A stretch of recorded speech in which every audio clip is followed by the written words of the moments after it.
Serangan halus pada kredibiliti rakan sekerja.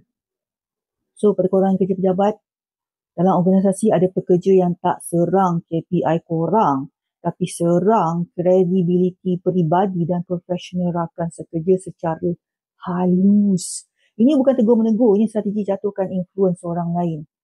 Dia selalu pergi depan tapi cakap belakang macam jadi ini feedback, ini pak. Cara dia communicate selalu buat team confused. Dia okey je tapi risky lah untuk projek besar. Semua ni disebut sebagai tanpa bukti yang konsisten tau. Tapi diulang di circle pengurusan atau team tertentu.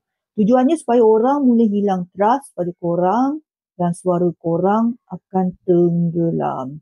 Kesan pada mangsa dia akan nampak kurang kompeten lah. Padahal dia ni dah kerja keras kot. Walaupun isu sebenar bukan performance tapi narrative attack.